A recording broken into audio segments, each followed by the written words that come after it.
Hi, and welcome to the Fools and Sages podcast. We are very excited today to welcome James Hartree for his inaugural episode with us. We're guessing already that it won't be the last. James is a teacher of the classics, an author, and an educational innovator. James, welcome to the show. Thank you very much. Thank you for having me. Yeah, glad you're here.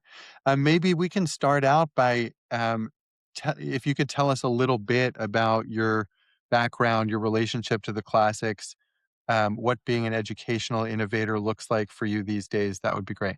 Absolutely, yes. I'm the director of the Institute for Classical Dialogue. We're a national education network providing classical education to teenagers all across the country. I studied at St. John's College. I took a classics degree at St. John's College, and that sort of instilled in me a belief and a faith in the power of classical education as an answer to a sort of crisis that we're having in education. So what we do, we provide seminars, seminar education, discussion-based education to teen centers in New Mexico, in Florida, and New York City. And that's a place where teenagers who usually don't interact with classical literature and philosophy and dialogue-based education have the opportunity to do so. Alongside that, we also have a homeschooling program and a college preparedness program. Uh, Great. yeah, that is great, and it already brings up a lot of questions. You mentioned a crisis in education, and I'm wondering if we can sort of characterize that a little more, and then talk about how the classics or an education in the classics addresses that crisis. Absolutely. So I think it's a well understood fact that the education model that we've been using for the last 100 or so years in the West is birthed out of the Industrial Revolution. The model of education was sort of designed around factory work and this kind of thing. And if you characterize factory work of the sort of Industrial Revolution, human beings are playing a role that now a machine plays, right, in a factory, sort of producing the same products every single day, having a very, very tight niche within the working environment. So an example of that would be, a pencil maker, someone who focuses just on the pencil being sharpened in the correct way, or something like that, as a toy example. So that was what education was designed around, producing good factory workers. But now that same education model doesn't really apply because the nature of work has changed. I like to think of the job market in the current age as splitting into two or three zones. The one zone is the zone of operation. That is the zone of, factory work and things like that, repeating a process, following a script. And that channel of work is becoming narrower and narrower and narrower, and fewer humans are occupying that space, and more people are occupying the other two spaces. The one hand being some form of leadership, some form of leadership or organization or governance of machines, governance of systems, something like that. That's the sort of channel that more and more people are flowing into, and education needs to address that as tools are doing more and more of the sort of factory style work. I'm forgetting the third channel in my analogy, but to sort of summarize, the educational model needs to be updated as the nature of our work updates, which changes with the rise of technology. And there's a crisis because not enough change is happening in education. Change in industry happens at a much faster rate than change in education. So why the classics? Why the classics? Well, if you think about information as a mode of education, teaching information, providing information, that is very useful when information is scarce. So if you're in the 1930s and access to information is difficult, there's less information, then an education based on information is very useful. But if you think of now, with the internet, with access to the internet, information isn't the most useful thing to be training, right? And the classics, as opposed to teaching based on information, classics teaches thinking. It teaches an approach to speaking and thinking based around reading. That's a more useful paradigm of education, given that information is something that's not scarce anymore. There's plenty of information out there, so there's not very much use perhaps in sort of drilling students with facts and helping them to memorize things. And then maybe to round out the context a little bit, um, and then we can start diving deeper. If you could talk a little bit about w- the innovative education projects that you're involved in. We talked a little bit about it yesterday, and I think it would be good for our listeners to understand better what you're doing in New Mexico.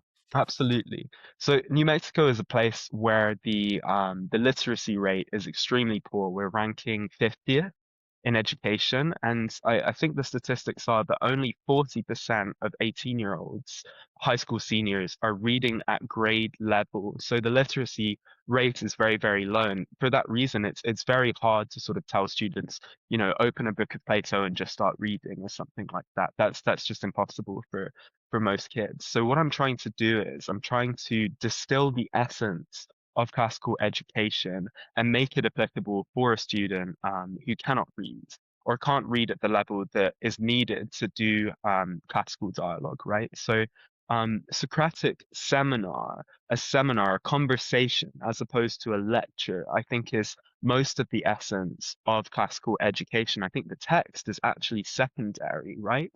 The point of a Socratic seminar, the way that it works is instead of having a conversation about what you believe or what you think or your personal experiences, you have a conversation that's grounded in a shared experience. And usually that's a shared text. Like you read the Gorgias by Plato, and then you have a conversation not about your feelings, not about your experiences, but about Gorgias, the content of Gorgias. That model can be used with other forms of media, other mediums, right? So I've been trying seminars on rap music, for example. I'm doing a program at YouthWorks, which is a GED program in Santa Fe, and we're doing rap music seminars. So we listen to a song, hopefully where the lyrics are well thought out, where the lyrics sort of like have a lot of information and a lot of wisdom inside of them. So you're thinking about MF Doom, or you're thinking about Kendrick, or some of the more poetical rap artists, and you're having a conversation about that shared experience of the music. So that's that's one side of things for students for whom reading Plato from day one isn't going to work very well. The other side of what I'm doing with students who are getting good grades in school, who are very literate, is I'm trying to teach an approach to the classics, where the end goal is not to just be a good reader of the classics, but the end goal is to be a philosopher yourself, or be an innovator, or be a change maker yourself. I'm primarily interested in classical literature and philosophy as tools to help me to achieve my personal goals. And so, what I'm trying to do with my more advanced students is I'm trying to teach them how to use Nietzsche or use Plato, use this wonderful canon of ideas in order to further their own goals. Yes. Okay, awesome. That's good background.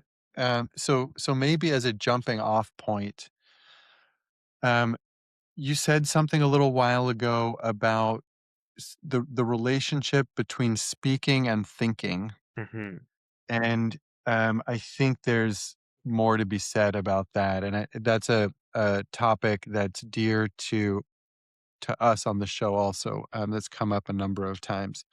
I think Brian has referred to the linguisticality of reality being Hmm. kind of like a more far flung version of that topic. So yeah, let's talk about that relationship between speaking and thinking. And you threw reading in there too as an afterthought, but I think the speaking and thinking connection is especially interesting.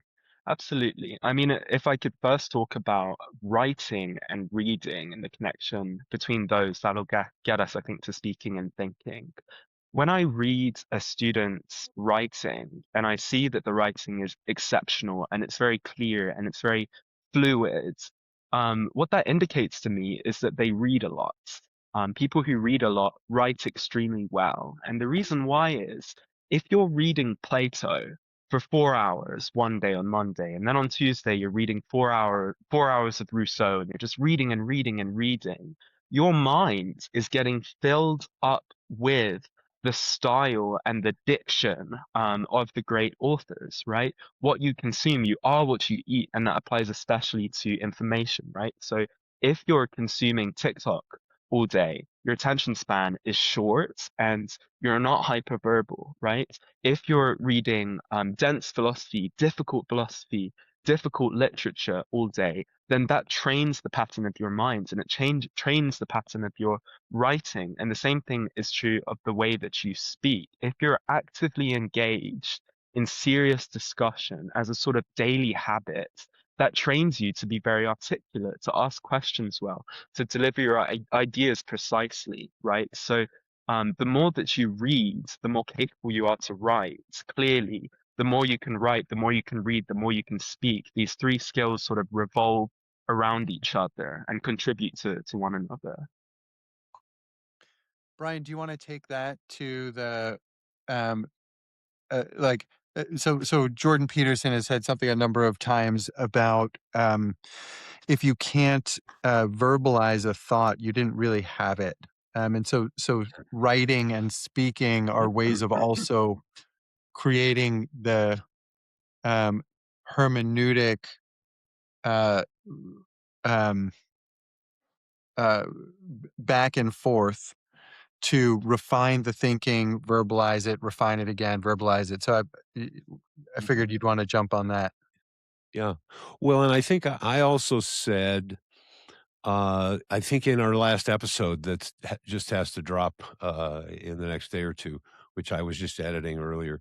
Uh, I made reference to being able to flatten something out into words is actually a flex.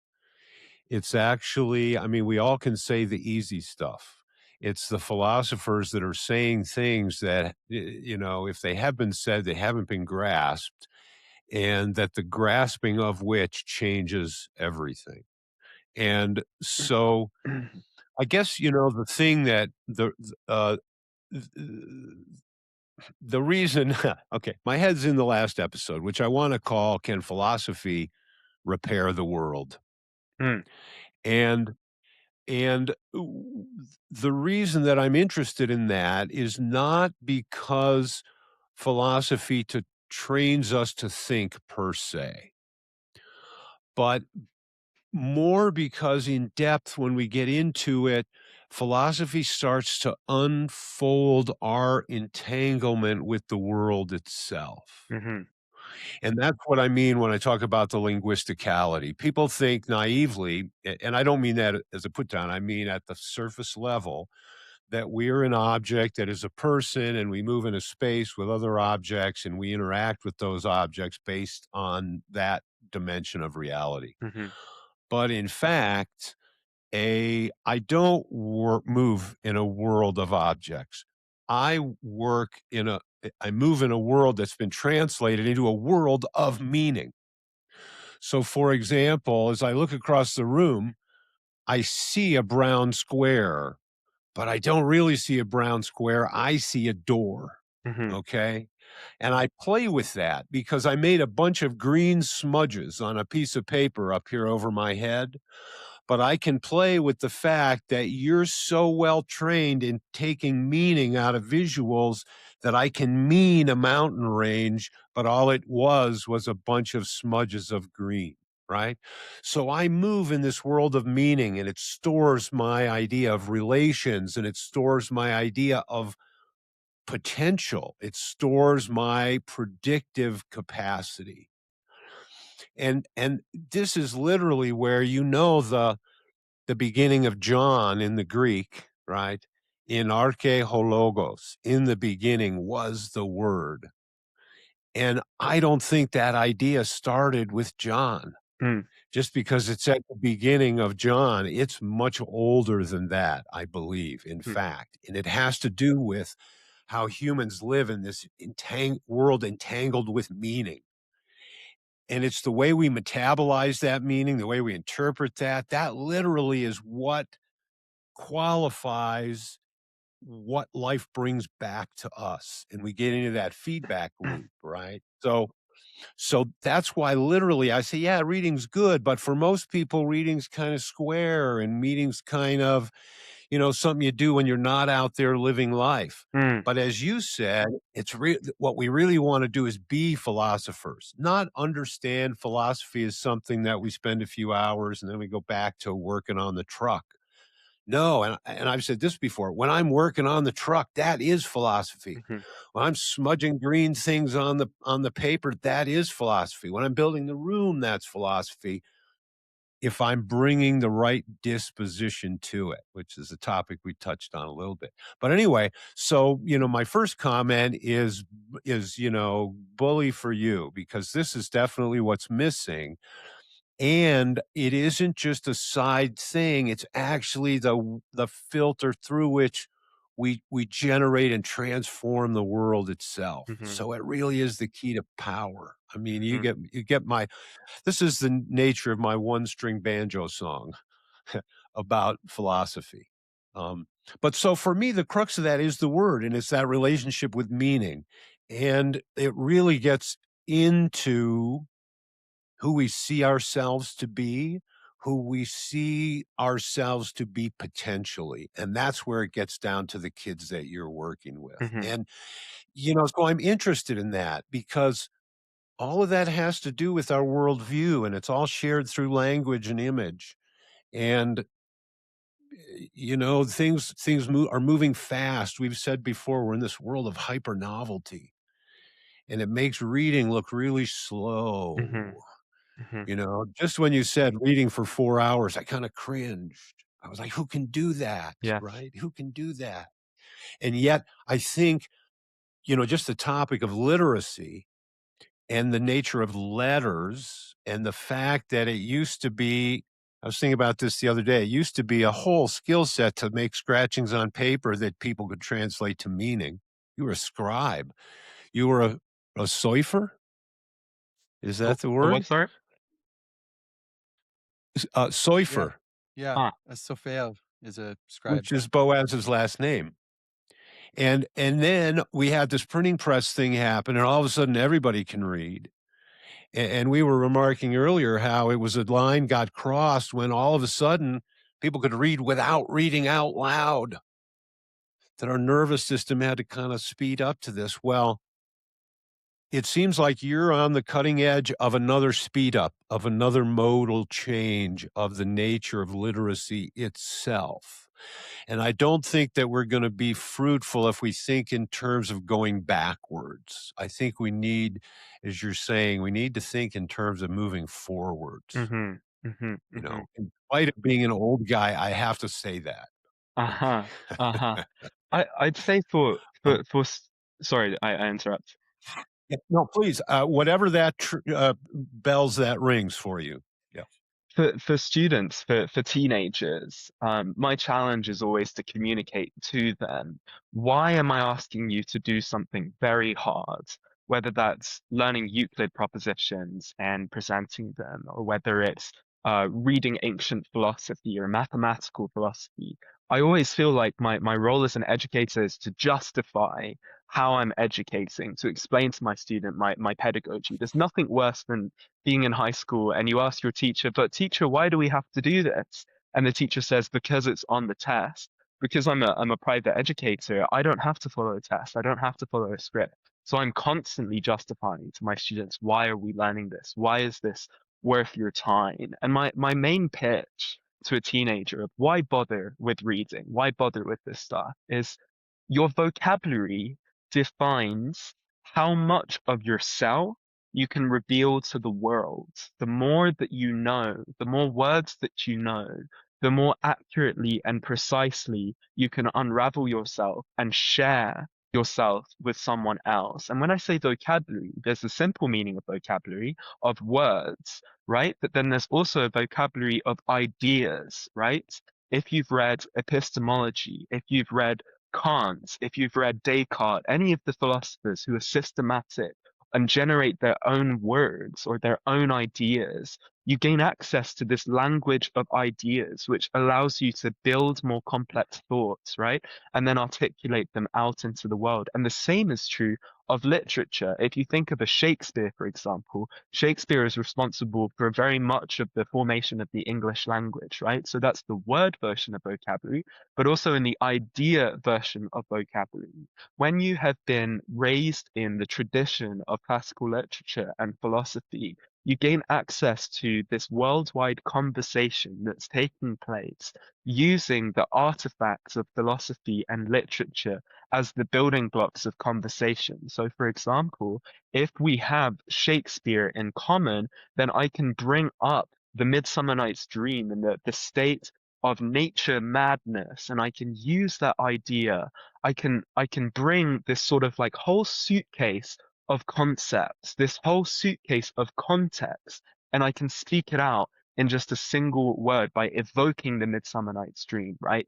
I can, if you will, cite the source of a poem or a piece of philosophy. And it's really both literature and philosophy that does this for us. And if I could take that idea to the second stage, right? There's two types of language, right? There's two types of language that are worth learning that the classics teach you.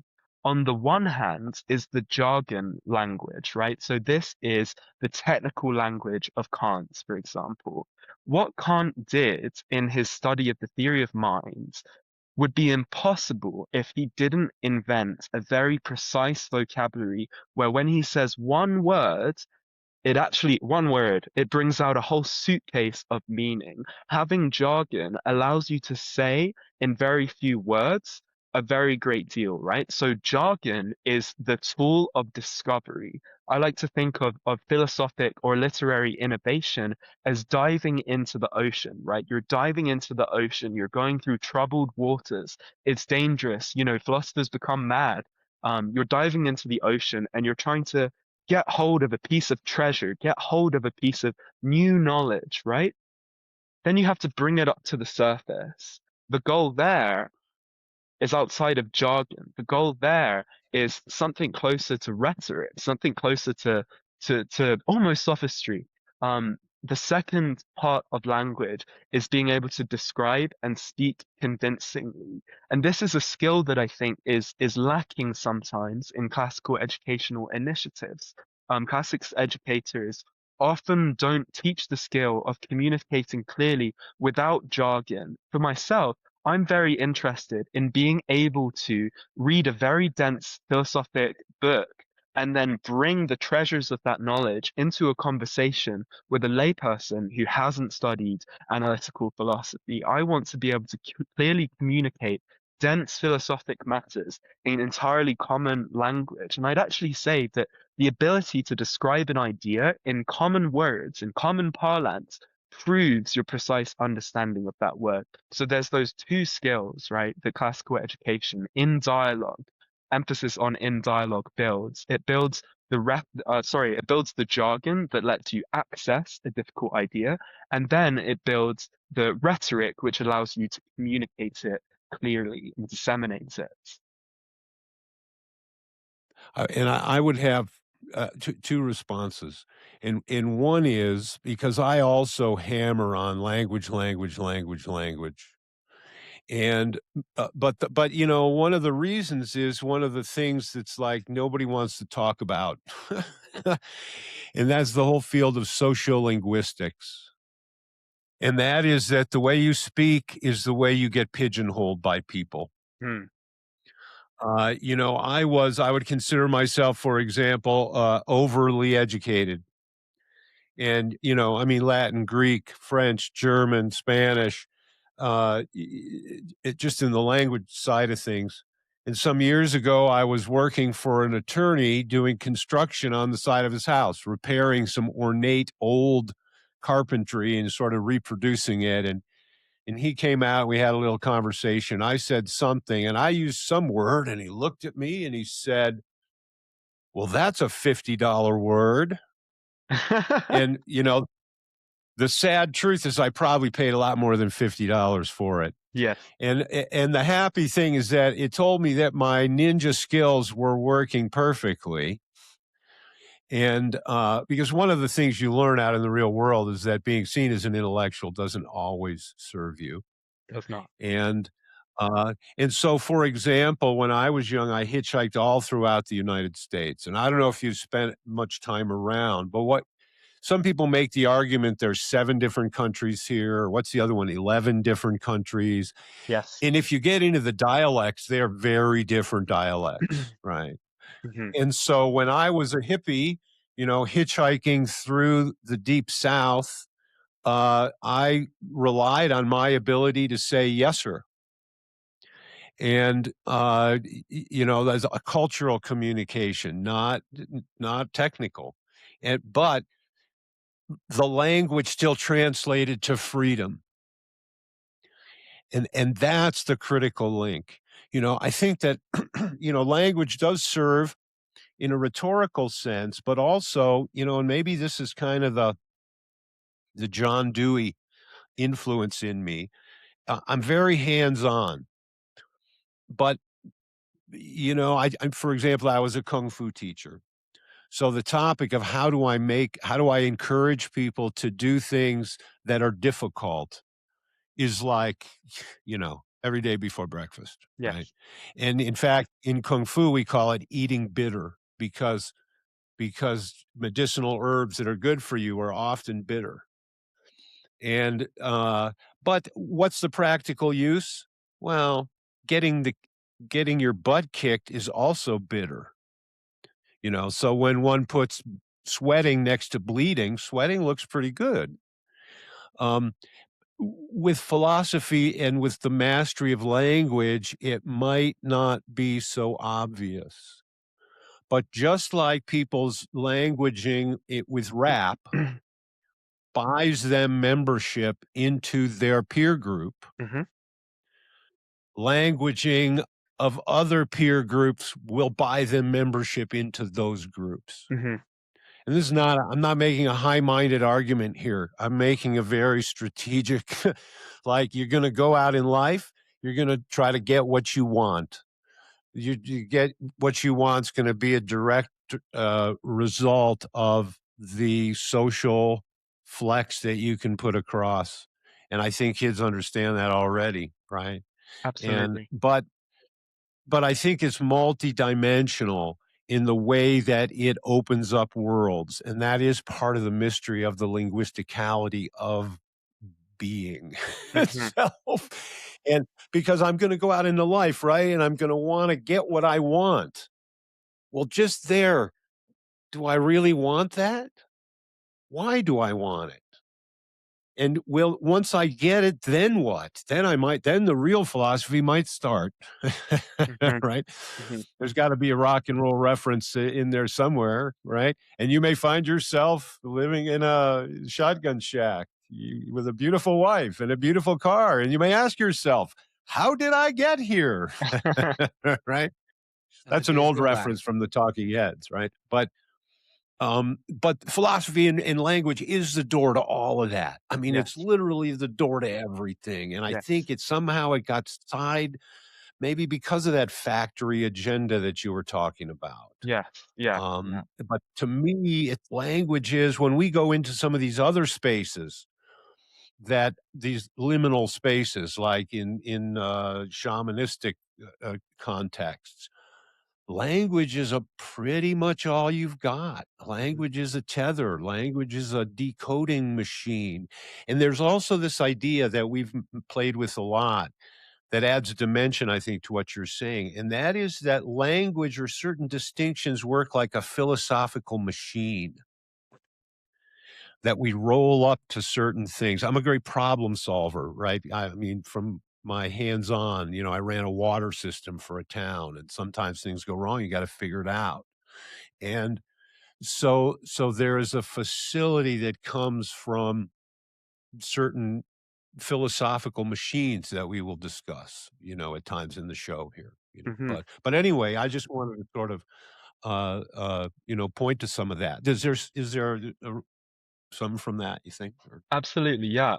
I'd like to draw a distinction between two postures that we can have towards the project of philosophy, right? there's the one posture for philosophy of, I would call it the philosophia posture, the love of wisdom posture. And this is the posture of most classical education institutions, as far as I can tell, which is that you read philosophy and you read it to enjoy it. You read it for pleasure. It's a highest form of recreational activity. It's the joy of solving an arithmetic problem, getting the right answer, of following a difficult idea, right? And this is the kind of philosophy that's sort of exemplified by the ancient Greek aristocrat who is lounging and is at leisure, who doesn't have to work and who chooses instead to think all day and to speak and to communicate and to live this comfortable and cozy life. And that sort of encapsulates, in a sense, the picture of the modern academic. The modern academic has a coffee cup in hand and they have tenure. They don't have to worry about working ever again. They very rarely have to use their hands, right? They're living this very cushy, contemplative existence, right? That contemplative life. That's a beautiful picture, but it's passive. It's very, very passive.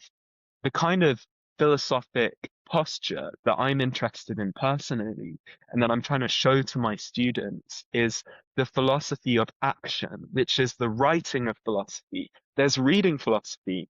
You can read about philosophy for your whole life, and then there's the creation of philosophy. You don't have to be a writer to do this. When I'm talking about the creation of philosophy, I'm talking about the generative process that creates the whole picture of mankind, the industrialist, the person who innovates, the person who creates something that has never existed before, the person who says something that has never existed before, that's never been said before, right? That kind of philosophy I'm very, very interested in. Something that I was frustrated with during my classical education was that the productive element of my education, the essay writing side of my education, was all about precisely understanding what a philosopher had said, and it stopped there. There was no generative aspect to my education, right?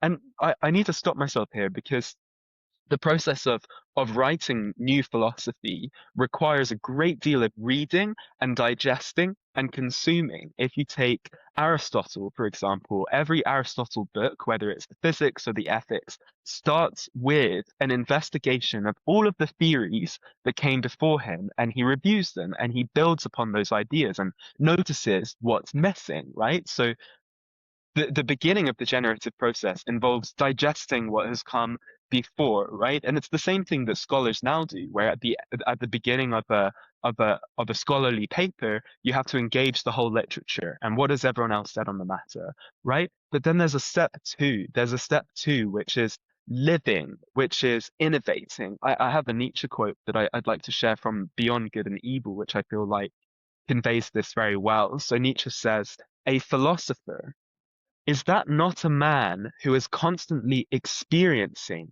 seeing, hearing, suspecting, hoping, and dreaming extraordinary things? One should learn from the most practical men, from merchants, from industrialists, how to command and organize and make decisions swiftly, how to calculate with men and circumstances.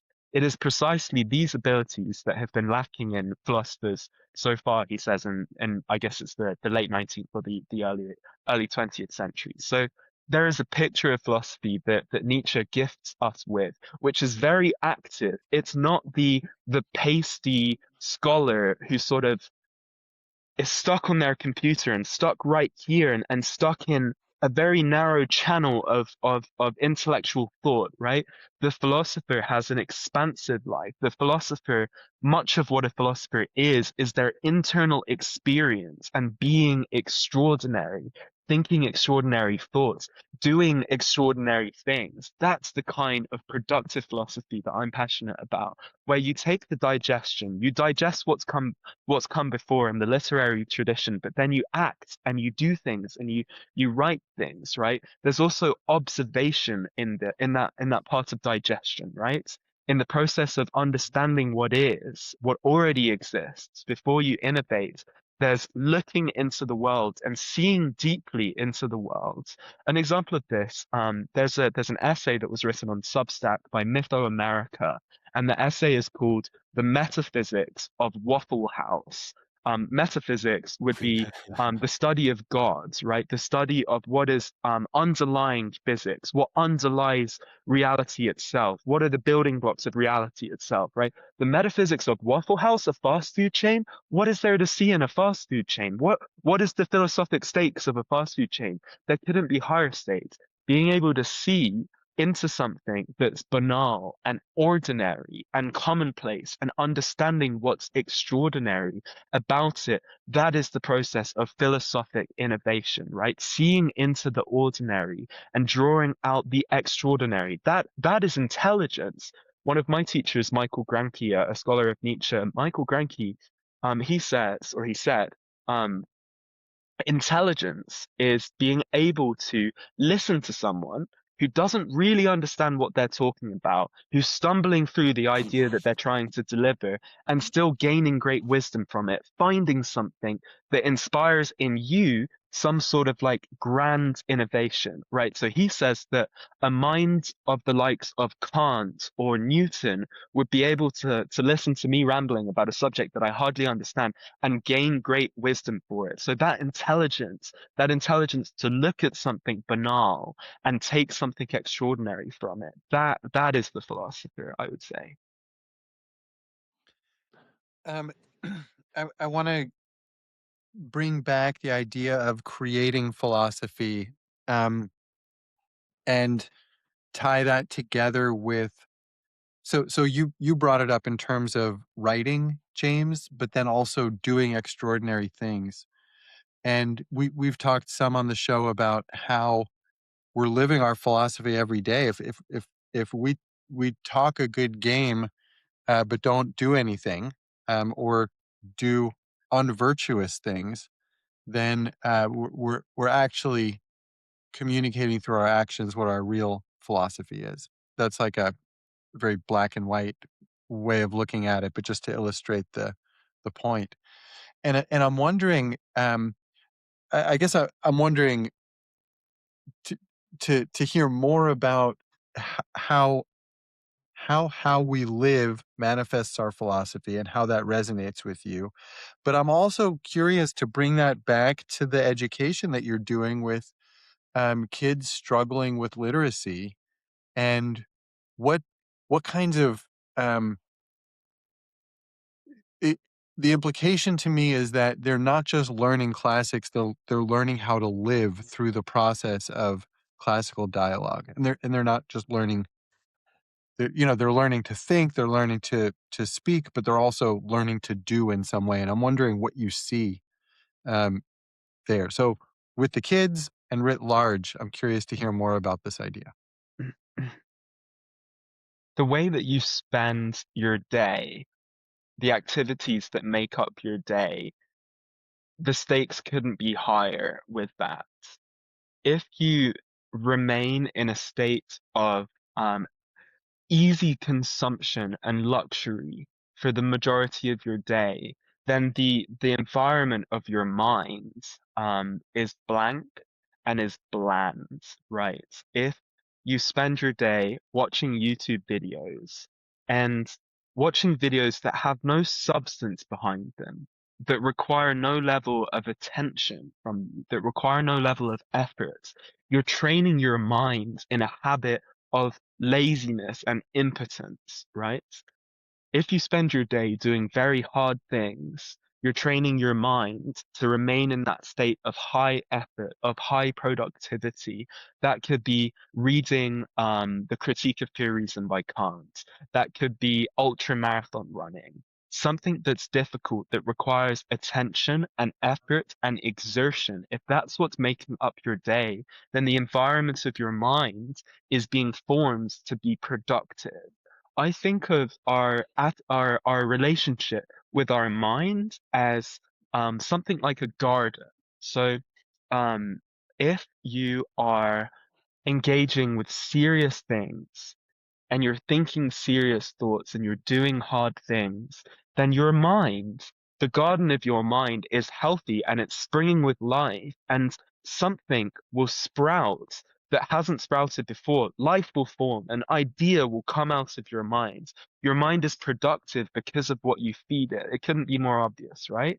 For the teenager, for the really practical side of this, the teenager who's at youth works or is at YMCA in Española, if they spend an hour with me being taken really seriously, that's forming the garden of their minds, right? It's very rare that teenagers are taken seriously.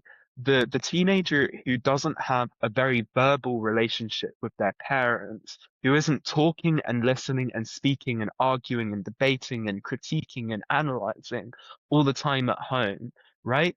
Um, they are not having the opportunity to form their mind, to have brilliant thoughts, right?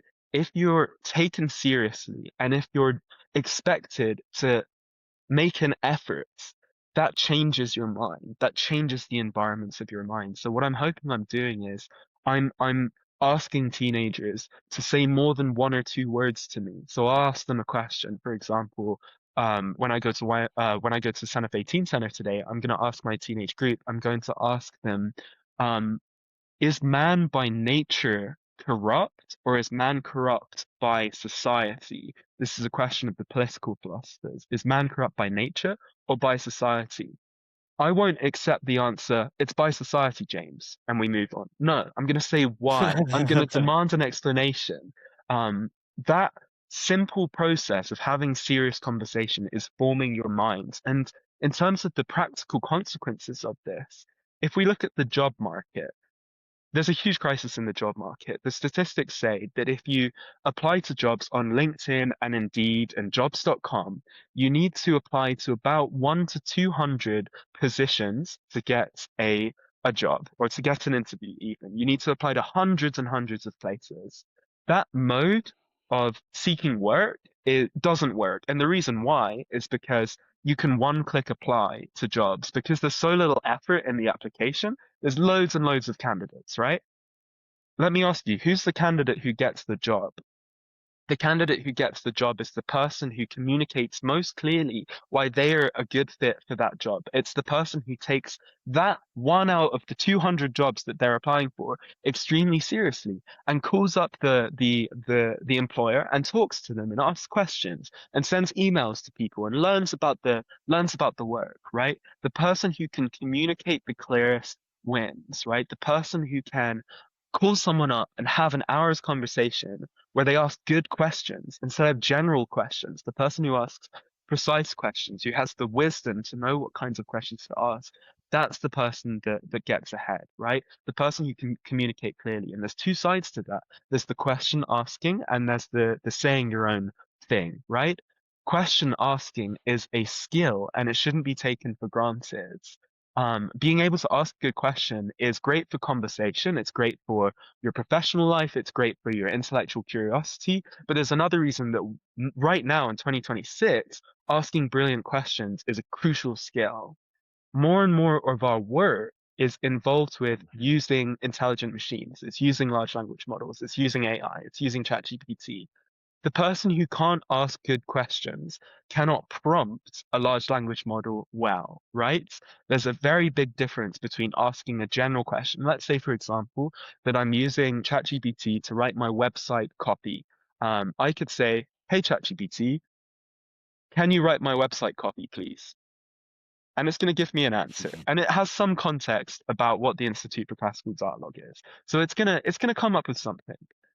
If I can give more constraints because I know precisely what I'm looking for, the large language model will give me a better answer. If I say instead, ChatGPT, write me website copy that is directed towards parents of 17 to 18-year-olds who are worried that their child isn't getting the most out of education, who isn't being prepared for their future, and write it in a posture of sincerity, write it in a posture of authority. If I describe what I'm looking for more clearly, that large language output is better. Now, I'm not suggesting that you should do all of your writing with ChatGPT or outsource all of your work or something like that, but it's obviously clear that AI is like a wonderful tool. It's extremely powerful, and learning how to use it well is critical for I'm 24, for a 24-year-old who's walking into the job market, right? So the ability to ask wise questions, to prompt someone or something well is extremely important today. And I guess I see prompting life as the real undertaking here. Right. I mean, I guess on some level, um, particularly for young people, you have to sort of distill somewhere to get a compass setting. And, I was very lucky because, um, I think Aristotle sort of suggested this was necessary. I was lucky in that I had mentors. Hmm. And, in your description about the two approaches to philosophy, you're definitely a man after my own heart. I left St. John's halfway through my senior year, didn't take a degree because of exactly what you're talking about. I saw the lack of applicability in that particular approach. And my bridge to kids was Kung Fu. But Kung Fu was a very interesting way to show that thinking about things and learning from previous generations will spare you pains and literally give you power. Yes. I mean, literally. And because the thing that we're really talking about, I mean, the thing that Nietzsche really wanted us to do, right, is he wanted us to transform into that lion that kills the dragon upon whom every scale is written, thou shalt. That's a manifestation of power in the world with very, claws penetrating the actual reality. And again, I do think it is that topic of freedom. On the other hand, many are called, but few are chosen. What I've found as an educator is that you're really hoping for people to catch a whiff, like a bloodhound. I was just given a bunch of dogs, and people were saying, "Well, we think they're bloodhounds, or not bloodhounds." What was that kind of hound they were saying? Very specific kind of hound, but thankfully they weren't. But I was like, "Oh, I don't know if I want a hound dog." Why? Because when he gets the scent, he will run for 3 days Yeah. until he trees that thing, right? And that's the young mind, but it's gotta catch the scent, Yeah. right? And you never know what that is. My youngest son, when he caught the scent, it was as a luthier making electric guitars. Now, he just came to me interested. I just gave him our old Greek lexicon because he got interested in translating Greek. But his approach to making his way in life is through the power of manifesting, right, in the real world. And I think that idea, here's an idea, and now I'm going to make the thing. That's part of that mind meets matter, human as a conduit for the creative powers. We've talked about this before on the show. Am I am I rooted in the role of created being where I'm rooted in what we call the will to desire, right? The will To to receive. say it again, Bo. Will to receive. The will to receive, yeah, to suck it all in. But that, and particularly parenthood, is one of the things that can nudge you into the shift that we call the will to bestow. Hmm. When we're rooted in this mind of the will to bestow, we're more focused on what is inside of me that I can manifest. And when that's the case, that's all about expression. That's all Hmm. about understanding your world, decoding the world, and generating into it, which Henri Bergson would argue is our movement with that, what he called elan vital, right? Or what the Chinese would call the Hunyuan Qi, nature just wanting to blossom, Yes. just want, and that's what we want to touch as an expression, and only things to serve that. And if we start getting into games around it, and sometime in private, I'll tell you my story of the day that I left the halls of academia. Um, I don't really want to publicize it per se, but uh, public at large will have to just wonder. But it did have to do with that, and that we mentioned a little bit has to do with the difference between Sophia, as you mentioned it with philosophy. You didn't exactly define Sophia. And in the conversation, as you were posing it, it was really posed against the idea of phronesis, which we spoke about a little bit in our pre-conversation. But that's really where it is for me also, and that's why I not only did I leave, one semester from getting a degree, I never looked back. I never regretted it. I never said, "Oh, if I'd only." My Zen master told me I should go get the degree. Right? No, it wasn't the path. It wasn't the path. Right? Because who is the one more trustworthy than all the Buddhas and sages? Hmm. Right? That's also about becoming the lion, right? And you know that lion reference I'm making, I'm pointing out, right? The prolegomena of Zarathustra, which our longtime listeners know because I beat this like a dead mule. This prolegomena, because that is the process, right?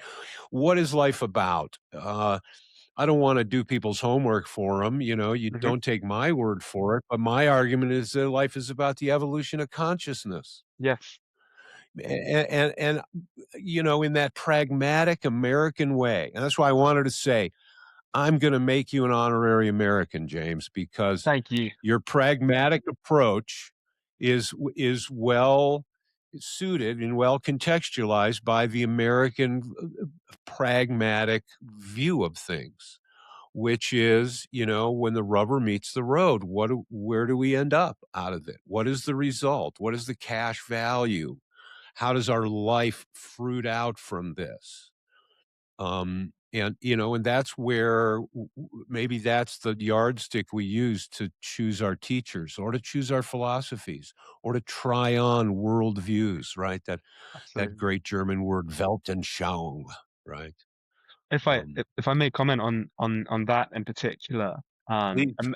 America, for example, I would say that the highest confirmation of the truth of a philosophy or of a narrative is its ability to empower you to act on the world and create the world, right? So if you think of an American worldview, the American worldview that's sort of illustrated in its founding documents, whatever that worldview was, led to America's dominance globally. America is ubiquitous with worldwide culture. America is the wellspring out of which the world's culture emerges. And of course, there's culture outside of America. Of course, I'm not denying that. But there's something about the American setup, the wisdom in America's founding documents that allowed it to produce a Gerald Ford who creates the Ford engine, or the space program, the NASA space program that gets us to the moon, or the military dominance of the United States. And aside from talking about the moral quality of power and the moral quality of dominance, whether it's a good thing or a bad thing that America's military is spread all across the world and America has its tenderhooks in the whole world. If we're just talking about what confirms the truth of a narrative or a philosophy, I can't think of something better than power. And I talk about that also with regards to Christianity. The Christian worldview, which is productive of a lot of the Western canon, of Aquinas, for example, who has a huge influence on contemporary philosophy to this day. The Christian worldview is proved in its truthfulness of its narrative because of the dominance of the Christian narrative, the Christian worldview, the Christian ethos, the Christian morality. I mean, the simple question to ask is, what year is it? It's 2026, 2026 years after the death of Jesus. So I would say that the confirmation of a narrative or a philosophy comes in its capacity to allow you to act on the world, whether that's a set of moral teachings or a story. You can think of a nation and a national identity as a story, as a narrative, right? The narrative of the American pioneer, the American innovator, the American who, and I know this is a story, this is not a truthful account, but the American story of someone who goes to a barren and untouched lands, right? That no one is really occupying and occupies it, right? It's a story. It doesn't have to be true in the sense that information is true. So that takes us even to different forms of truth, which is a very, very interesting topic of how there's truth contained in stories as much as there is epistemic truth, truth that is scientifically demonstrable. There's different forms of truth, and so when I talk about philosophy, I guess I'm lumping literature that's innovative into philosophy, right? So if you think of the literature of Harry Potter. Harry Potter has had a huge influence on society. I mean, people went mad when Harry Potter came out. I think J.K. Rowling's existence has changed the mental makeup of millions, if not billions, of young people, people my age, 24 and a little bit older, sort of 28, 29, who were teenagers when Harry Potter was coming out, right? So that narrative of the wizard, of that sort of strong and humble wizard somehow has affected a whole people. I'd like to touch on Jordan Peterson, and as I do, I'm very careful because there's something very bad happening in philosophy in general and classics in general, that it's being labeled as a right-wing thing. So when I talk about a philosopher who's politicized, I ask that you remove the politicization from them, just as you remove J.K. Rowling's politicization when you talk about Harry Potter and the influence it's had on culture, right? So to talk about some of what Jordan Peterson has been working on is narrative as a form of truth that accesses information that cannot otherwise be found by scientific process. So we raised the topic of the dragon, right? There is a very This is the widespread. Dawkins debate. Is that where you're going? Absolutely, absolutely, or at least Go for it.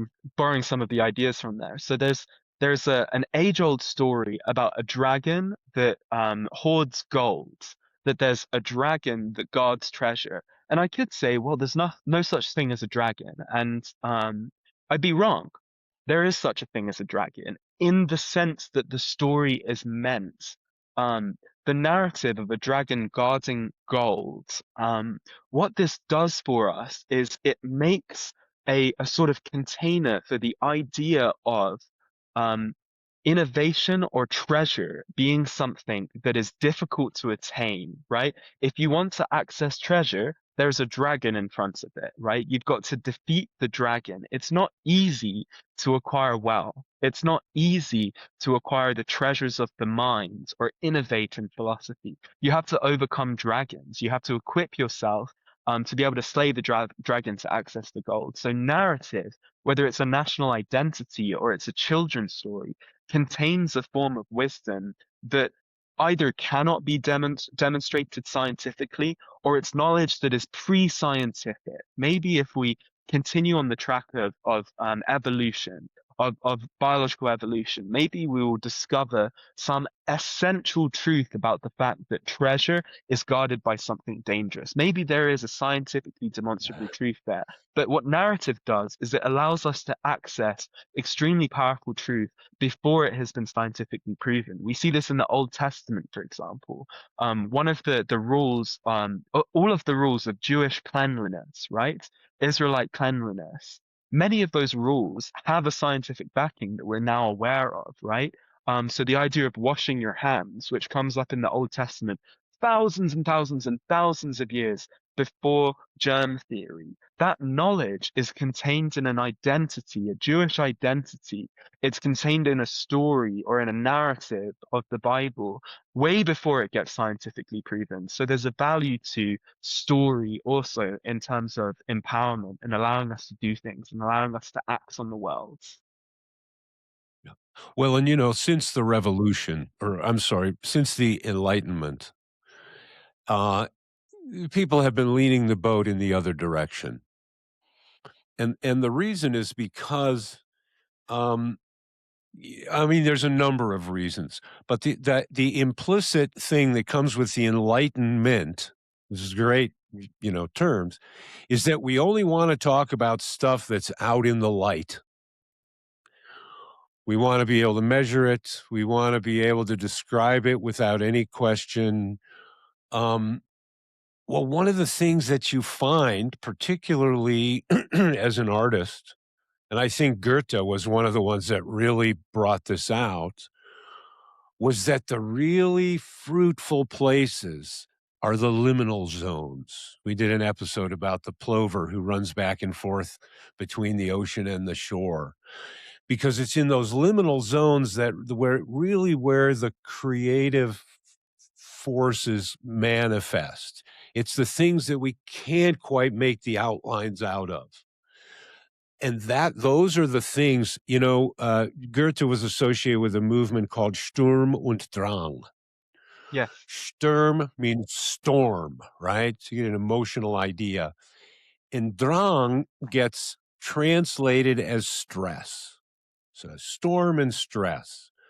But honestly, stress is a crappy translation for Drang. Stress, the implication is that it comes on us from the outside, but Drang is an inner impulse that's reaching to express, that's so irresistible we can't overcome it. It's certainly not coldly logical, right? I mean, this was the guy that wrote, what was it, The Trials of Young Werther, right? Who inspired Wagner, right? And the Valkyries and this whole kind of or there was another movement that was associated with that, which is called Romanticism, right? And the thing about the Enlightenment is it says only objectivity has value because it's truth that we all can share. And the only truth, the suppressed premise there is that the only truth that's really truth, right, that you can count on, you can stand on, episteme, right, that you can literally have a stance upon, is truth that everyone can experience, right? I don't know how long I sat with my Zen master when I first went there, when I realized, there's probably stuff that not everybody's going to get a hold of, because he's still going for it. And guy lived to be 101 years old. He Wow. went into the monastery at 12, I think. Unbelievable story. But, the idea that we have to be a fit vessel for certain truths to manifest to us. Yes. And that course of self-development has to come out of our parsing of the text of life, the model that we build, and maybe the phronimos, people who are exemplars of phronesis, that is the knowing of how to do things in the real here and now, morally correct, competently, all those things, a lived manifestation of this mastery. But anyway, I think that there is this whole other means, and the richness of it is subjectivity. When we talk about my making meaning because I get a new piece, whether it's the next page in the book or it's the next day of my life, and I go through that hermeneutic circle that longtime listeners will be familiar with, that of holding the new piece up to my picture of the whole. Sometimes we'll call that our cognitive model. And then I find understanding of the new piece contextualized by that whole, and then I go back and forth, right? Well, I'm building a richer and richer and richer picture of the whole that is entirely subjective, that nobody will be able to entirely share.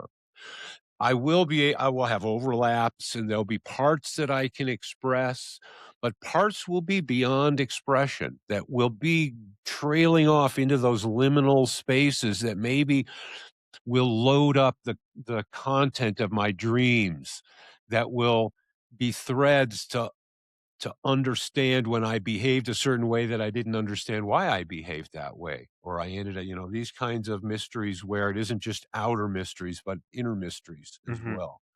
Um, but that's the language that we need. And that's how powerful language is. It isn't just about the stuff in the sunlight. It's also about the stuff in those liminal spaces and the stuff that comes out that we can't clearly delineate, but language can start to reach in there. And Mm-hmm. that's where, it took me a long time to even take time for poetry. Mm-hmm. Mm-hmm. And I don't remember who broke that open for me, whether it was a Chinese poet or Rumi or somebody like that. But there is a way to reach into these spaces that are relevant to human experience, but that we can't always capture entirely. And that it's worth maybe reaching into and musing as our beard grows longer, Yes. Yes. like What I see you what want to jump in, James. Yes, I do. I absolutely do. What you said about the mind has to be a fit vessel to receive certain ideas, right?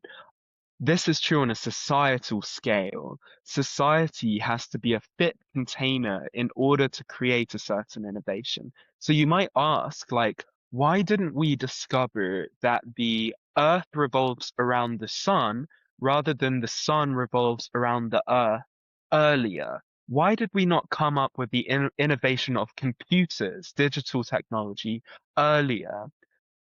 I would say that there's an interplay between philosophy and literature and the world of technology and industry. Right. So an example of this would be the computer required the language of symbolic logic and the language of mathematics to have reached a certain level of precision in order for the computer to be invented. The precise inventor of the computer is kind of secondary to the cultural level of development in which he was operating, the level of development attained by philosophy. In a similar way, game theory, which is the study of how games work and the study of how simple rules result in complex systems and how to effectively win games. Game theory required Darwin to write the origins of species before that could emerge, right? So there's an interplay between technology and philosophy and technology. The one leads into the creation of the other. A really interesting example of this is Harry Potter. When J.K. Rowling sent off her book about a little boy going to a wizard school off to publishers, in that time, in those few years, many books were written about a little wizard going off to a wizard school, and only one of them made it. Only J.K. Rowling's one made it, right? But something about the milieu in which J.K. Rowling was operating was conducive to that idea and the salience of that idea, of that story, right? So society, the level of development of society has to reach a certain point for us to create certain innovations, right? In order to participate in that, you have to be acutely aware of how things work, of how technology works, of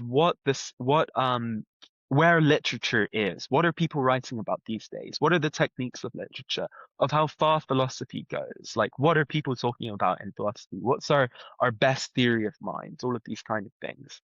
There's an example of this that I'm excited for that's waiting to happen, right? So the existence of large language models has exploded classical theories of mind and the distinction between a human being and the rest of the universe. How do we define a human? well, a human being is a rational animal, right? That's who's that? Plato probably, or Aristotle, I'm not sure. Um, that Featherless definition, biped. or a featherless biped, right? Right. So the definition of a human being as a rational animal and a communicative animal, an animal with language, no longer holds, because I have a large language model in my pocket, so to speak, that appears to reason and certainly communicates. So the fact that we have large language models out in the world has broken our theory of mind and our definition of humanity. This is a good thing. This means that we're going to produce a better definition, a better understanding of what human beings are, because technology has reached a point where that definition no longer holds. This interplay between technology and philosophy and literature.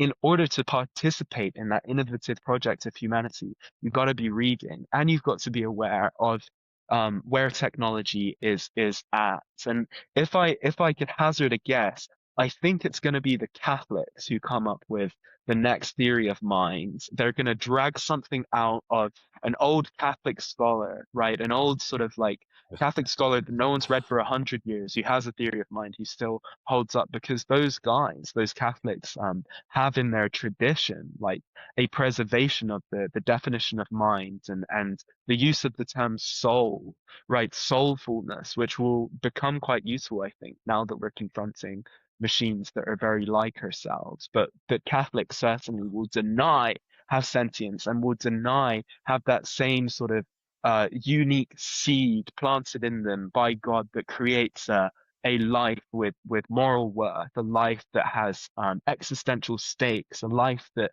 can go to heaven, or any of these kind of things, can join the mind of God. Yeah, I think it Have will come out of have the you religious read tradition. All Things Are Full of Gods? What's his name? I can't remember. You'll enjoy it. He's a theologian, but he's pushing back against the reductionist mechanists. And I think I've heard the most recent account said there were currently about 325 different current theories of mind and consciousness Hmm. uh, fighting it. This was coming from one of them, you know. I Um, I am struck by the kind of obviousness of what you just said, James, and I hadn't thought so literally that the emergence of AI and large language models would call for an illumination of the soul as the differentiation between human and machine, and how much potential there is in that. Thanks for that thought. Um, I want to change gears as we kind of like bring this in slowly for a landing. Um, and very early in the conversation, Brian said that he was thinking of calling another episode that we had recorded, Can Philosophy Repair the World? And I saw you react. And now, with what where this conversation went, I might have some guess as to your reaction, but I'd love to hear you elucidate it. And what do you think about Can Philosophy Repair the World? And what did that question evoke for you? Absolutely. Just before I get onto that, on the topic of the large language model exploding the definition of the human soul, if any of your listeners or either of you two gentlemen think you have an answer to that question, the Institute for Classical Dialogue is producing a classics magazine, and I'm especially looking for papers, essays, articles, think pieces on that very question. So if you think you have an answer, then please get in touch with me, and you can do so through my website, classicaldialogue.org. But to the question, um, can philosophy repair the world? I think why this amuses me is that the human world, right, the world that's not nature, the human world is made out of philosophy, right? So the idea that philosophy can repair the world, I would say philosophy is responsible if the world needs repairing. If the world's broken, it's because of philosophy. I think politics is probably the nascent of world creating philosophy, right? And so now, as I talk about politics, I'm risking um, distinguishing the listeners left or right, and saying that, people on the left belong to the Institute for Classical Dialogue, or people on the right belong to classics. And I try to avoid sort of sharing my own political views as I sort of represent the classics and represent my company. So I'll tread carefully, but an example of how philosophy produces the world that we live in would be the marked change in the definitions of sex and gender that have become this massive political hot button issue. There were examples throughout history of peoples and cultures who had the idea of a third sex, or who had complicated theories of gender. I think the Bible, the New Testament, is a perfect example of that. The book of Revelation has very strange things to say on the topic of gender and the reality or the non-reality of gender. But there's been an evolution that's happened probably in the last 50 years or 100 years that's exploding the contemporary biological definition of sex, where you take male and female as simple terms that distinguish physical, immutable characteristics, which have some level of blurry lines. In the case of intersex individuals, you have the sexual biological characteristics of both a male and a female. But for the most part, uh, the old biological definition of male and female was very straightforward, right? With this small edge case. But now, um, this is no longer the case in certain spheres, in certain communities, in certain universities. That definition doesn't hold up anymore, and the results of that philosophic innovation to say that gender is not defined by biology, but is defined by whether it's psychological characteristics or societal influences or the influence of upbringing or whatever is the source of Soul. this. Soul, I think, is like the the go-to cause. Huh. I think the one problem with that would be that the soul is immutable in the classical tradition, whereas as gender and new theories is something that changes and flows and ebbs and flows. But that's an interesting one. I don't know what else it could mean to find oneself in the wrong body. Other than Yeah. other than having a soul that doesn't correspond with the body. Yeah. Yeah, I think that But anyway, you were yeah, saying. yeah, that could be a productive line of inquiry. That philosophic innovation that gender is not defined by biological characteristics, but is defined by something else, is changing culture. It's changing people's lives. It's changing people's physical makeup as they do surgeries to conform to the gender identity that they feel. Um, it's changing culture. It's also causing a huge cultural war, and that's another conversation. But politics is the front line of how philosophic innovation is shaping the world, and it happens very violently, right? It happens very controversially.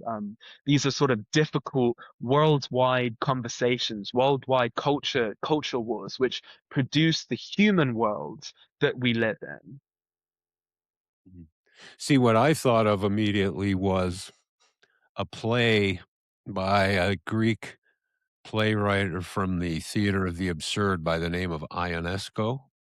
Are you familiar with him at all? He wrote a play called Rhinoceros, and it's great. What happens is you see our hero and a friend of his, and as is normal for the theater of the absurd, rhinoceros goes thundering down the street, but they're in like Paris, right? It's like, what the hell was that? Right? I don't know, forget about it, right? And in one genius scene that was written for an actor named Zero Mostel, he goes in and out of the bathroom having a conversation with his friend Jean, who's in the main room. And each time he comes out, he's a little more of a rhinoceros. And his voice gets a little scratch here, and it's as if before our eyes he turns into a Mm, rhinoceros. And it's he's trying to point to the idea of a social contagion. And of course, what was he referring to? Theater of the absurd and all that timing to someone who turned into a rhinoceros himself, called it eine große Dummheit, right? Heidegger, he was talking about the spread of Nazism. And he was talking about how it begins as a sort of a psychological contagion. And I think we've seen that the human mind is prone to this. This is part of our basic primate psychology, I think, that we may be in the process of having to wake up out of. But these things, it made me think that I wouldn't say that that's necessarily philosophy. And I'm not sure how much I would say we have a common philosophy. mhm, I would say that we're like in this gooey pool of different levels and different distillations of what's going on and why. And that some are very surface level, and some of these things are like waves that pass across, and they don't all take. yeah. Some of them we look back on, and later we say, okay, that was actually a cultural achievement. And some of them are like the end of the Shang dynasty, and we go, boy, I'm glad that's over. Now let's get back to what's normal. But the idea of a shared cognitive model and there being a marketplace of ideas where different influences combat to try to win dominance in a cognitive, wrestling match. I think that's very real. Mhm, And I think that what we're seeing with our hyper novelty is that that's taking all sorts of different forms. mm, And we're seeing mind reach out into these new places and communication happening on a level nobody can control, right? I would remind you, you know what happened to Dostoevsky when he was a young man? what happened to him? Very formative experience. He was put in front of a firing squad, blindfold, last cigarette, the whole deal. And then at the last minute, somebody came, I'm sure after he shat his pants, and said, okay, they decided not to shoot you. He ended up there because they caught him with a printing press. Well, now everybody's got not just everybody's got a printing press, and then the whole printing thing has evolved since, and it's morphed into everything. And I don't think anybody knows what's happening. Mm, I think that there are people that think that they are steering the narrative, and I think they're like fleas that think they're steering the dog by tugging on one hair or another hair. But I think the dog is running the course of human evolution. And maybe I am a tad more teleological, maybe on a large removed sense. I've been reading Bergson, so you have to yeah. forgive me. Um, but but I do think that it's important that people try to understand as much life as they can understand, and that you have to use the tools. Honestly, my reading of philosophy has improved so much now that I can just go to AI and say, so who was the first one to come up with this idea? I found out that William James was a big inspiration to Edmund Husserl. And Mm, it makes sense, but I didn't think it. I found out that William James was at dinner at his parents' house having conversations with Ralph Waldo Emerson and Thoreau and Walt Whitman so I'm really understanding how things go together way better now because of these technologies that help me glue them together. Go ahead, Bo, would you? Did you have something, James? If you wouldn't mind, yeah, I just Of wanted to course. push back on the idea that there isn't a sort of shared philosophic model. It's certainly true that there's a sort of competition for philosophic model. I mean, the example of there being like, what was it, 300 working theories of mind in theory of mind research right now, right? That's the competition for philosophic model, but I would say that there's something that evidences what our philosophic model is, and that's the language that we use. The language that we use is the ideas that it is possible to convey. The limit of our language as peoples is the limit of what we can point at and what we can talk about. And this is our philosophy. I'll take it to TikTok and I'll take it to Gen Z and Gen Alpha, for example. I've noticed that there's a new word form that Alpha has come up with, and maybe Gen Z. It's maxing, whether it's looks maxing or what's another maxing? There's looks maxing, for example, right? Looks maxing is trying to look as good as possible with the face that you have. So it's doing like different jaw exercises to getting this jawline or something. But looks I've been maxing. doing that a long time. Maxing. This is a new form of a phrase. It's a new form of phrase. Where did this come from, right? Where did the idea of maxing come from? It comes from the thought of optimization, optimizing, which is this sort of utilitarian, practical outlook on things of maximizing, right? Maximizing is a very machine-like word. Optimization is the habit of a large language model, for example. A large language model can be boiled down to a reward function, which is a number that represents how well a large language model is doing whatever it's being asked to do. So if it does well, its reward function number goes up. It's like the scoreboard for the large language model. That's how the large language model is motivated, if you will, to act. That's why it improves. It's trying to maximize its reward function, right?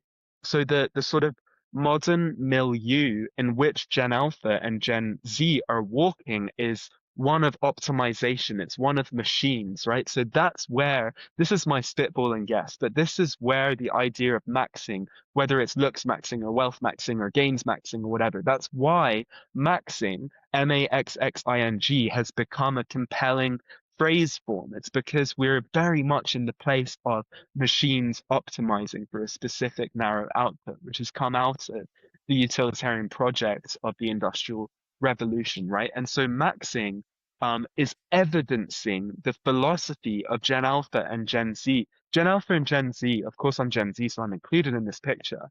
Gen Alpha and Gen Z are raised with and around and among machines. So I think that my mind is being formed by the machines that I'm operating with. And so maxing has become something that's compelling for my generation. This might be splitting hairs, James, but it's not machines, it's capital. Would you explain, please? Oh, sorry. So the idea of maxing, I think, and I'd be curious to know what somebody like John McWhorter or a linguist thinks about it.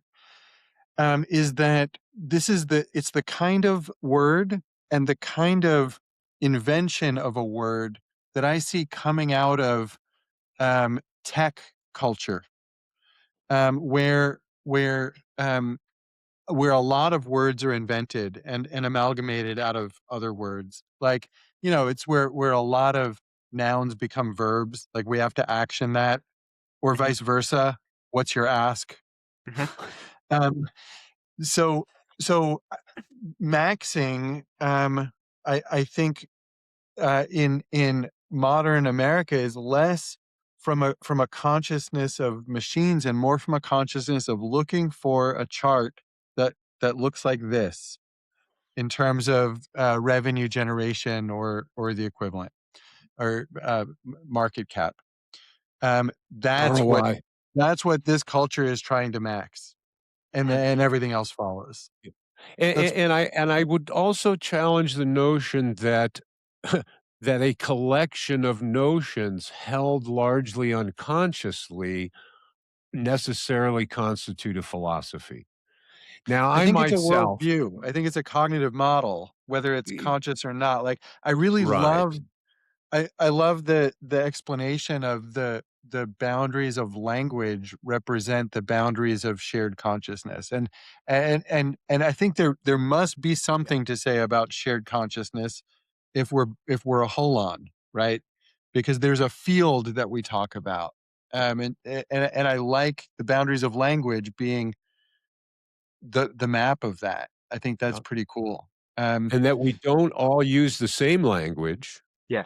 and that we can invent neologisms that none of us have heard, but we all know instantaneously what it means. Absolutely. There's nothing that drives Yeah. me more crazy than when I produce a piece of writing, especially when I was in college, and a friend of mine would say, "That's not a word." I would ask them the question, "What does it mean?" If they can answer what it means, then it is a damn word. And I would say that any fruitful thinking, you should be inventing at least a word or two here and there, you know.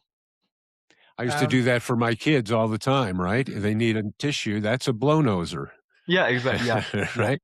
Language I of the want them to family. rethink it. Yeah, exactly. And so we're at time. We'll have to come back and continue the conversation. I have like 4 or 5 more things that I wanted to ask you about I have based on about what 20 minutes. I could go a little longer. Yeah. Okay. So Brian, you were about to say something when I cut you off. uh, If you lost it, I wind have a me up. question. Say it again. If you lost it, I do have another question. Yeah, yeah. Go ahead with yours, because I mean I've got a bunch of different comments, but it's probably a whole nother conversation worth. Yeah. So James, when we met yesterday, you posed the question, why do we teach the classics? And and Brian threatened to try to answer that too. So I'm curious to hear what your most up to date thinking might be about that, James, and then maybe Brian can take us home. Yeah, this is a question that can be answered on many levels. I have an answer for a teenager. I have an answer for someone who's going to fund an education program. I have a philosophic answer. I'll sort of give you a blend of all three. I mean, to start with the teenager's answer, what I say to teenagers, why should you read philosophy and talk about it? It makes you more powerful. It makes you more able to execute on your dreams. It makes you more capable of communicating, which is just a skill that applies to everything that you do. So that's the teenager's answer. That's my elevator pitch. Um, on a deeper level, I think engaging with the history of philosophy, engaging with the canon, as it's called, invites you into a global conversation that produces the world that we live in. The world that we live in is made of philosophy. The technology that we use was made possible because a philosopher or a scientist or a poet sat down and thought for a very long time and came up with something new. And that thought was either read directly by an innovator who made a new piece of technology, or that idea filtered down through the culture and became commonplace and made it possible to think new thoughts and create new things, right? Engaging with that is an extremely fulfilling and life expanding project. The other very practical answer is, if not the classics, what else? What do you teach? What's worth teaching? I don't know what's worth teaching. I don't know what information is worth giving a student. For example, my homeschooling program. Um, in my homeschooling program, I'm responsible for giving a comprehensive education. And curricular design is an extremely hard problem. Knowing what's worth knowing is very, very, very, very difficult because you don't know where a student is going. If I'm doing college preparation, which is the other side of what I do, college preparedness, then, for example, I have a wonderful student who wants to be a business person and they're going to UNM to study business. Then I know exactly what I need to teach them. I need to teach them how to use Excel. I need to teach them how to use math to solve real problems. I need to teach them to communicate clearly, to read well. Right? If you know what you're educating for, then the problem becomes a whole lot simpler. But a general purpose education that applies to everyone is very, very difficult to come up with. And I can't think of anything better than the best ideas that humanity has ever come up with and the most powerful stories that humanity has ever come up with. What makes a classic is the fact that it was extremely important to a whole generation or several generations of minds and innovators, right? Descartes' Meditations on First Philosophy, for example, earns its place on a classical curriculum because Kant needed it to write what Kant wrote. That's why it's there, because another great innovator used those ideas, right? That's what makes a classic worth reading. So the classics are exactly what you should teach because they're the most important ideas and stories that humanity has come up with. Yeah, and see, my footnote to that would be that, my takeaway from St. John's after not graduating, um, was that there was no way for me to cover this curriculum and to do it justice in 4 years. That just, we've had experts on this show that have devoted their whole lives just to 1 or 2 of these authors, Of course. and, mined plenty of stuff out of there. And so what it really does, I found that it set me up, it gave me a roadmap so that later on in my life, when the relevance became more obvious to me, I was able to pursue it. There was always stuff that I had with me that became touchstones, as it were. But there are, um, you're really familiarizing yourself to open a world, and where you go in that world is going to be up to you.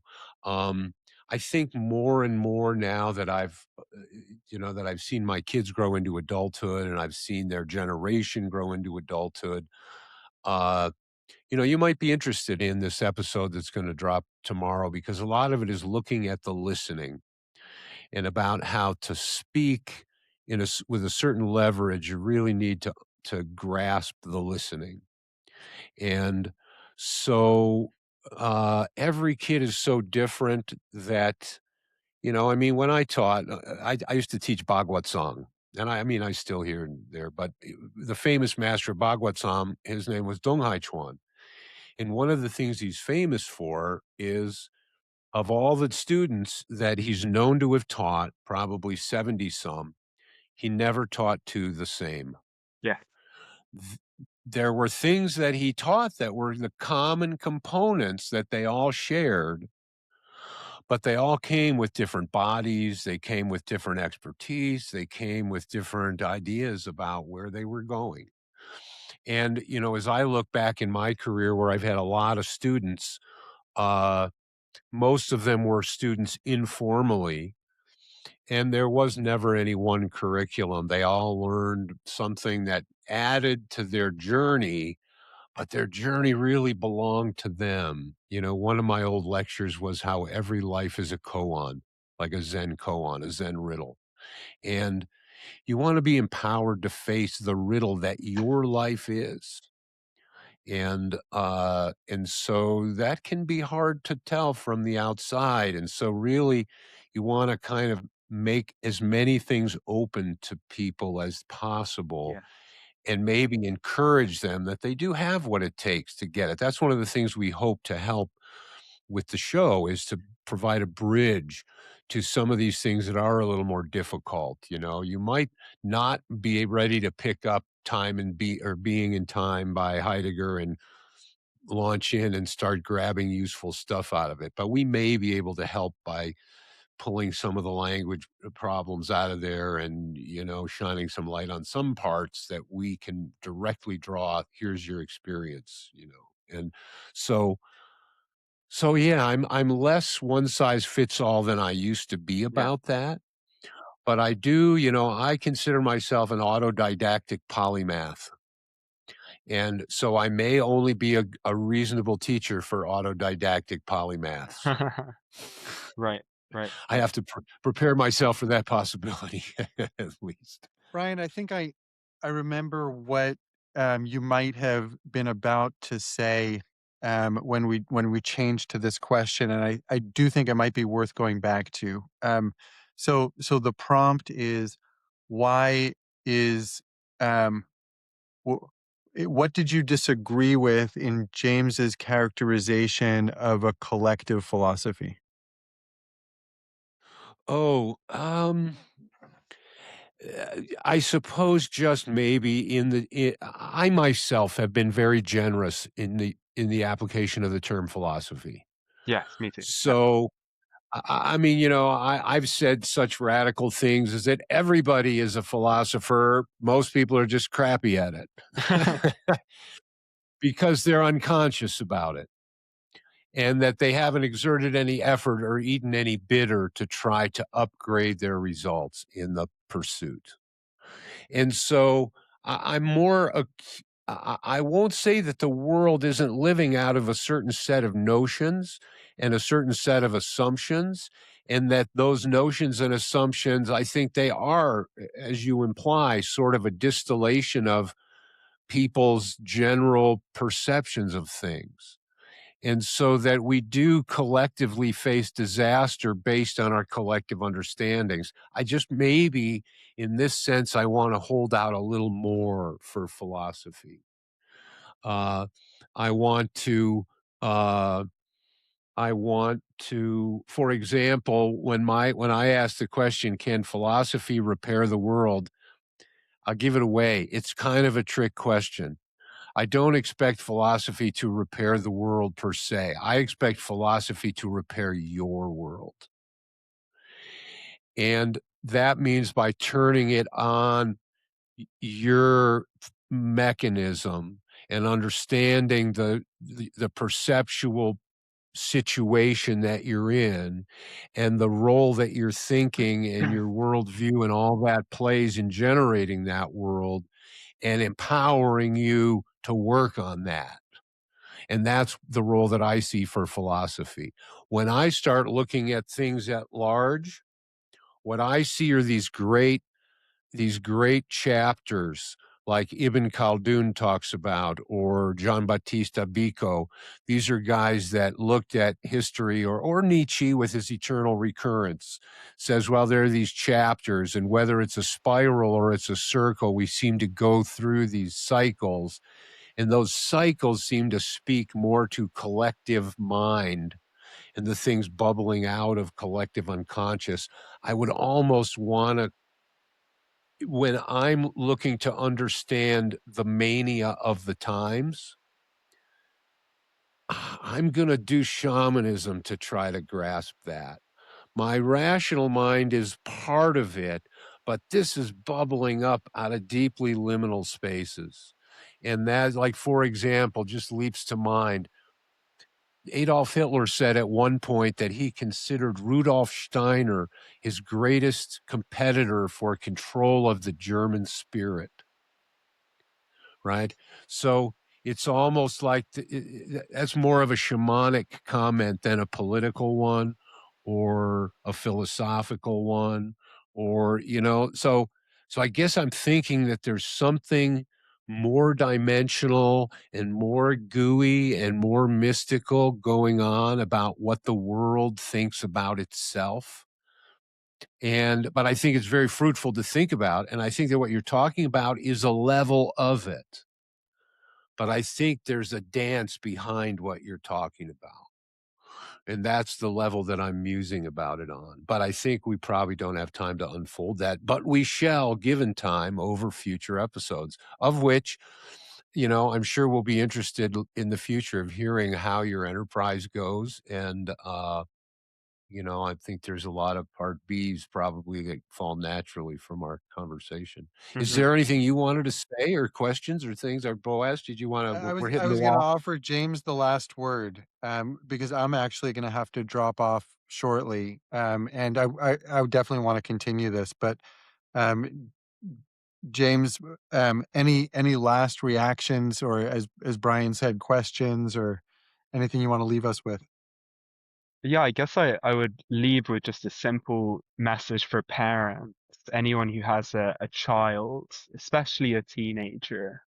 Find some way to have your young person engaging with the philosophic tradition and engaging with dialogue. It opens incredible doors. It benefits the soul, it benefits one's morals, it creates opportunities, and you get to participate in a global historic conversation. So I'd just say to any parent, find some way of having your young person engage with the classics. And James, I know. you're going to email me contact information about your organization and the programs that it's doing, and that will be in the description of this video down below. Absolutely, So, absolutely. So we have programs happening in New Mexico, in New York City, and Florida. We also do private instruction, whether online or in person. We'll give your child a classical education any way that we can. And we're also doing college preparation. We wrote a book about college. It's called College Success. This is actually a book by Plato, and I've just taped the cover on because I don't have the book yet.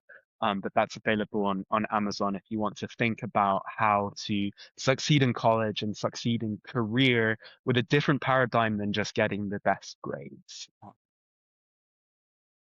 Awesome. Thank you so much, James. It's been a pleasure, and I look forward to our next conversation. Thank you very much, gentlemen. It's been a real pleasure. Thanks for the opportunity. don't hang up right away because it's storing it up.